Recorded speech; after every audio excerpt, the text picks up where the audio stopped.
Hello, hello, hello. So that is our WunderGraph Weekly again today with almost the full team. And because I have no clue, Stefan is our host. We have a lot to share. Stefan, what do we do first? Hey guys, welcome to WunderGraph Live. This is an unedited, unscripted edition where each week we're going to publish and show what we've been building in public. So today we have a wide list of features that we've shipped. We've been brainstorming and hacking from last week in our retreat, as well as remote for our remote employees. And today we're going to be talking about multi-region deployment for WunderGraph Cloud, a super cool to-do app that Kaleem built, our testing framework by Alberto, secrets for WunderGraph Cloud by Nathan, and then we have a what's next. I think we have one more project I'm missing, but Suvich can talk about that later. But for now, let's start with multi-region deployment from Suvich. Take it away, Suvich. Hello, everyone. So let me first share my screen. So this is our cloud platform. So where we have added new regions where people can deploy. So first, let's create a project. So let's select this project. So now let's deploy our first project in Los Angeles.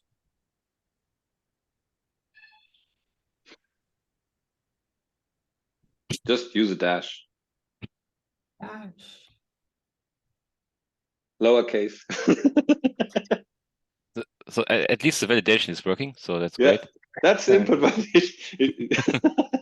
Can we start again? No. Oh. Okay. Unedited, unscripted. Mistakes are welcome. So let's choose Los Angeles and deploy. So this takes around a minute, I guess. If you want at the same time, you can just start with the second one, right? Yeah, so while that's No, I deploying, mean the second region. okay. Just create the second region. Okay, so let's do This one, Frankfurt. Yeah. deploy.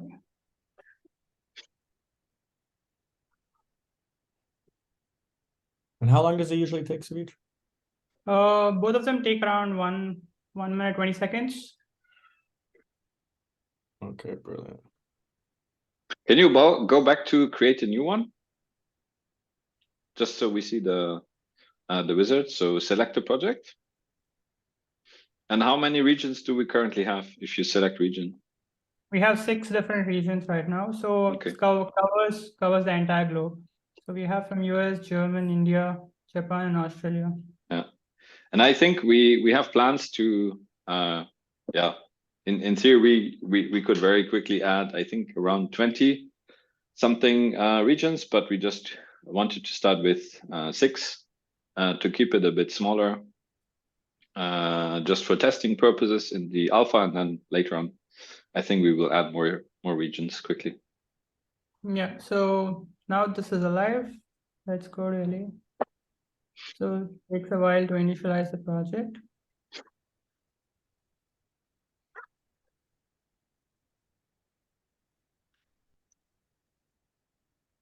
Can you check the logs on the second one?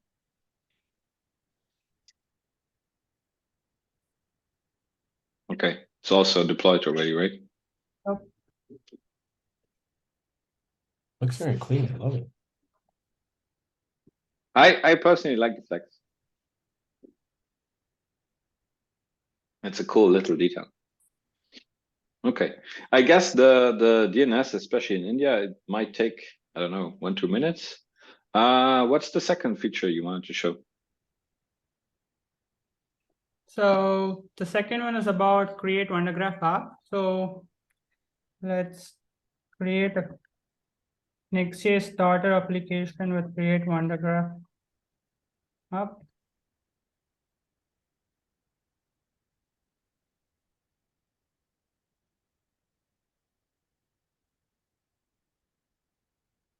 So -e is for the example name. So we have a list of examples in our WunderGraph repository. So you can have a look at that. And you can also list the available examples, right? Yeah, so I would like to show that as well. So we can do that by just giving the example name. And in that case, we have like a list of applications where you can select and choose one of them and start with them. So for now, let's open up VS Code.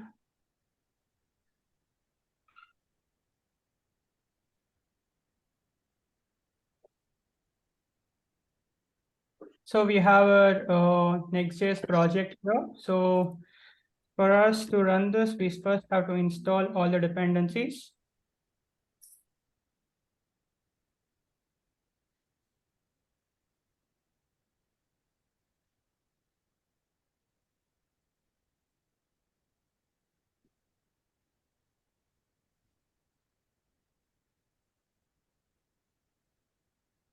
Just a quick question while it's deploying. Can you open our GitHub mono repo? Yeah, thank you. And open the examples directory. So just so everybody understands, previously we had a command, it was wunderctl init, and it had like, I think 3 examples or something like that. And it was always a bit of a hassle to keep everything in sync. And now with npx WunderGraph init, you have access to all these examples here, and we clone them from GitHub directly using the Git API. So that means we can very easily add more examples. And I also think you can even use your own examples with Git. Is that correct, Suvich? Yeah, so we can, instead of using -e, if we use -l, so any GitHub link I'll show it to you. So if we use Apollo Federation,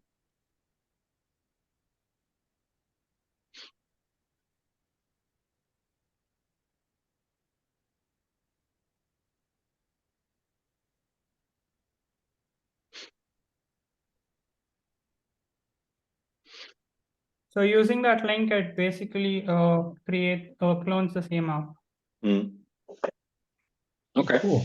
It Do we have contains documentation written on this yet or no? We do have documentation written on it in our app itself, in the npm. Yeah. So this, Very nice.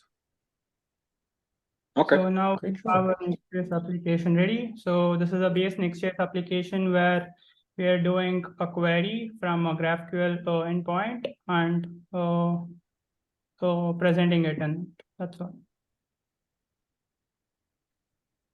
Nice. That's everything from you, Suvich? Yep. Yeah, so I think these two are ready. So yeah. So this was deployed in Los Angeles and this was deployed in Frankfurt. Yep, that's it from my side.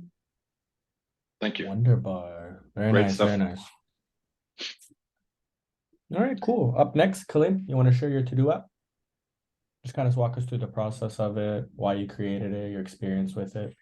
Go ahead. Yeah, let me share.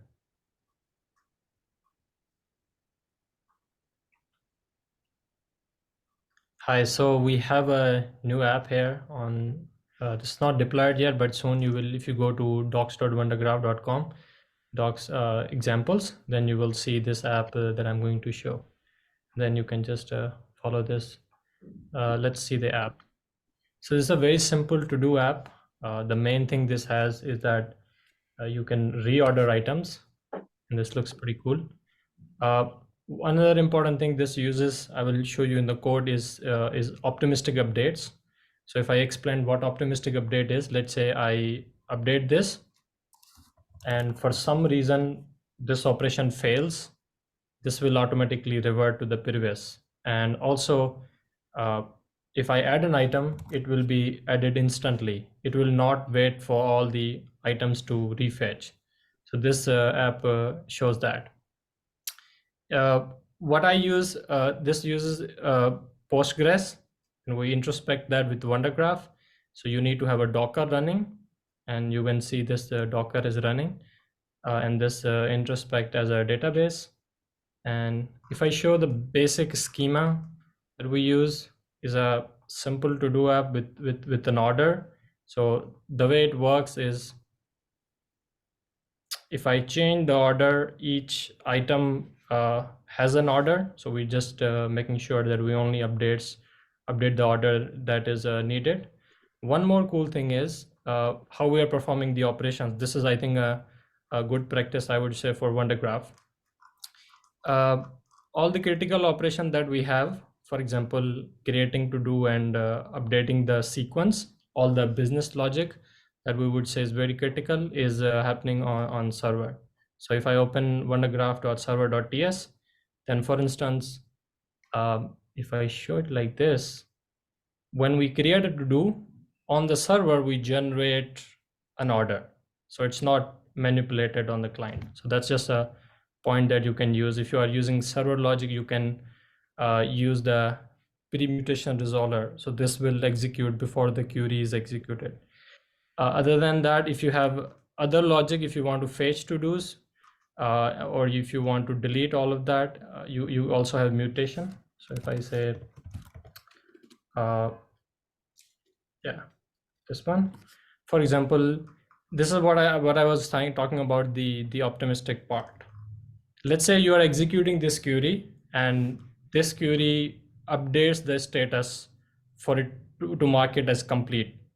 And for some reason, the update doesn't update. It doesn't succeed.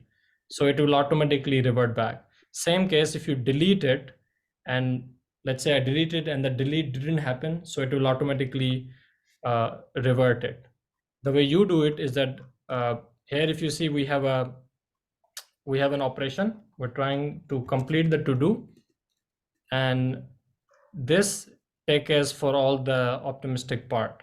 Here we provide the optimistic data, which is supposed to be this one, where we just complete the change the complete status. So this will automatically update the status before it returns to the server. What I mean here is that, let's say if this operation took 3 seconds and after 3 seconds it failed, then it will automatically reflect back to the UI. So yeah, that was I would say a simple demo. Can Any you questions quickly you have? go back to the mutation Yeah. in the UI code? Yeah, exactly. So one thing I want to point out here is if you scroll up a bit, you can actually see a hint. And there is something, it's use SWR config. So when you use WunderGraph, it means that we are building on top of existing giants. We're not reinventing the wheels. So we currently build an integration with React Scurry. And this example here, it's an integration between WunderGraph and SWR, which means you can use all the existing features that are provided by SWR, like the optimistic updates, etc. And all of that is battle hardened by many other users and Vercel, and we're really leveraging the ecosystem here. So you don't get like a WunderGraph specific proprietary and maybe not so good maintained client. WunderGraph is actually a thin wrapper around SWR in this case, and we're leveraging the whole ecosystem. So I think that's super powerful. Yeah, that's a very good point I might have missed. So let's, as Jens mentions, if we had a custom logic with the React query, we can easily integrate that. For example, this mutation optimistic one is handled through SWR, and we are just leveraging that along with our own query. For example, this operation is a WunderGraph query, but it is easily integrated with SWR or any queries we have. So this this is from SWR and this is from WunderGraph. Yeah, thank you. Very nice, Kalim. And so next steps would be to take WunderTODO and to make it into a full-fledged glide so any of our users can try it out and build a to-do list. Great job, Kalim. Next up will be our testing framework by Alberto. Alberto actually said he shouldn't show it, but I think it's so good he should show it. Thank you. Yes, I quite like it, but sometimes one likes to, polish things a bit more before showing it to the public. But we'll make an exception today, and hopefully we'll polish it in the next few days, and we can release it soon for you all guys, because I think it's super useful for everyone. So The idea behind this is that we wanted some means to test our WunderGraph examples and for you to be able to test your applications. And this could be done manually, but it was a bit cumbersome. You need to manually spin up your server, run your tests without, any kind of help from WunderGraph. Just write them entirely from scratch and then spin that down manually. So, when something is too cumbersome, no one ends up doing it. So we wanted to make it easier for both us and for you too. So you can test your applications easily, catch bugs, and all the nice things that come with tests. So we made it, as Jen said, we like to build on top of things that, we like, and you already might be familiar with the API. So for this, we decided to do not, instead of writing our own testing framework, we wrote a bit of glue that is independent of the testing framework. So you can use it with your preferred testing framework. It might be Jest, or it might be Ava, or Jasmine, or anything you like to work with. The idea here is that you create one of these server instances and you pass it your create client for your generated type-safe TypeScript client. And you have this wrapper function that uses to wrap your test. And from here, you can use the client with this helper, which is important because it gives you the TypeScript client initialized ready for the server. Because when it's running inside the test, some things are going to be slightly different. Like, for example, it won't be running on the port you've configured. It will use a random free port instead, because that way we can run several instances at the same time and you can test multiple things in parallel. So this allows you to get the TypeScript client ready to use, and you can use your queries here, and it could be completely type safe, like to the point that if I type a wrong operation, I type this here, then it will fail to compile. So it allows you to not only write tests to make sure your backend is working, it allows you to write tests fast, and get it done as quickly as possible. So we are quite happy with how this is turning out. And the API is mostly finalized. We are just, working a bit on the parallel test. And we hope to have it ready for you quite soon, maybe even this week. So this is basically the client side. Should I show a bit of our implementation, or do you think that's Run maybe it. left for Run it. Okay, let's run it. So yeah, I have it ready here. Why are you running? This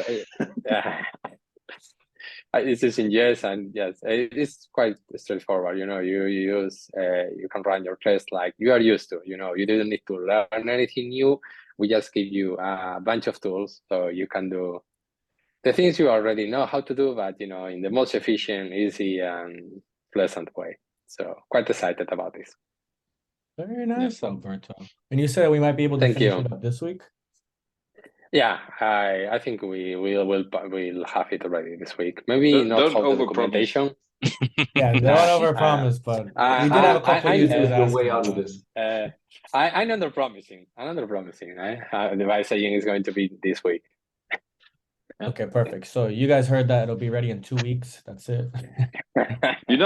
Sometime in the future, my dream is that we will have some kind of CLI where you do like WunderCTL, create operation or anything like that, and it scaffolds an operation file and maybe a hooks file and a test file. So it scaffolds everything you need. You implement the operation. You have maybe a hook where you want to create a middleware or something, and you have a test file already. So you can write the test for your operation. And yeah, I think sometime in the future, that will be fantastic. Yeah, we'll get there, I think we're making steps in there. And to maybe, get to there, maybe Alberto, you want to tell something about the future so that we're also able to mock origin requests. So right now it's kind of a bit of limited, right? Yeah, you are not able to mock. We have some support for mocking, but that's been in WunderGraph for a while. You can mock an API that does not yet exist, or something that you want to, maybe for faster development, you might want to mock it. That's available in here. just in case, maybe for completion, if anyone wants to use it, we have this here. This example uses the mocking that we have. Here you can use mocks here, but these are not limited to the testing framework. You can use them with whatever you like. So yeah, if you want a faster turnaround, you can use this, but we'll eventually try to come up with something more practical for testing, because this, at the time we came up with this, I think it was quite nice for what we had at the time, but now if we're going to have a testing framework, we might need something slightly more economic, but you know, something that is still in flux. We are not still settled on the API on how we should do that. So this might be easily a few weeks away, but the basis for the testing framework, those are almost ready to go. So yeah, hopefully we can get it ready this week. Thank you. Awesome. Great job, Alberto. And then finally, we have secrets for WunderGraph Cloud by Nithin. So Nithin, feel free to share your screen. Yep. Well, as you can see, I already created a project under my account. And then now let's check out one of our operations. This is waking up, and if we check out one of the operations, all right, so this is the response that we get, and yeah, so and this is the repository that I have forked from our cloud starter, which is available on our GitHub. And if I go into .wundergraph folder and into our server, you can see that I am returning the name of the dragons. I'm overriding the name of the dragons from our environment variables. And yeah, so it's foo and bar. So let's head back to our cloud dashboard, go to settings, and you can see that we have a new section here called environment variables. And here, let's just fill up our environment variables with names of our dragons. And as you can see, we can fill multiple variables at the same time. And then we hit save. And once we do save our environment variables, you should note that we need to redeploy our repository so that it's reflected. So let's head back to our repository over here. Let's just change the README for now. Let's add another smiley face over here and commit it. And once it's committed, we can go back to our deployments, and you can see that another deployment is already started, and we have blazing fast deployments in under 4 seconds. So now if we go back to our operation over here and refresh it, you can see that our environment variables are being written in the response. So that's pretty cool. That is so cool. I love dragons and dargons. I don't know if you noticed that little typo, but the medals the medals behind Nithin are not for spelling, but for programming, just so you guys know. So great job, Nithin. Nice. And then next one thing. I think it's funny because it actually looks like we're making an API call to very quickly change the environment variables, but actually we're using our custom CI, which does a full build, but because nothing changed, everything is cached. So it's actually a full cache. Like we're building and pushing, in theory, a full Docker image, but nothing changed. So it was just for a second. So yeah, I think it's cool to see the baseline of our CI is actually 4 seconds if you just change the environment variables. It's cool to see. Blazing fast. All right, cool. And then to finish up this week's episode, it's what's next from Jens. So Jens, what's next? Yeah, so I took a few notes. I know that Ilko is currently working on full React Native examples. So there were a couple of issues because fetch, if you have some experience with React Native, you know that fetch the fetch API is a bit weird in React Native. We had to pull in some polyfills to make that work, but I think we're almost done.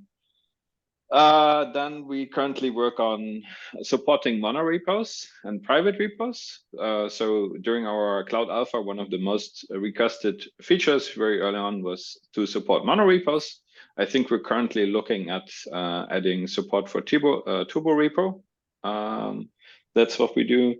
Then we have a very hot RFC going on that's about functions. So currently, if you look into your WunderGraph folder, you can see we have the operations directory, and that currently only allows to create operations with GraphQL against your virtual graph, your API dependencies. And in the future, you should be able to use just TypeScript to define custom operations. And we're now in the phase of creating RFCs for that, and you can see some progress very soon.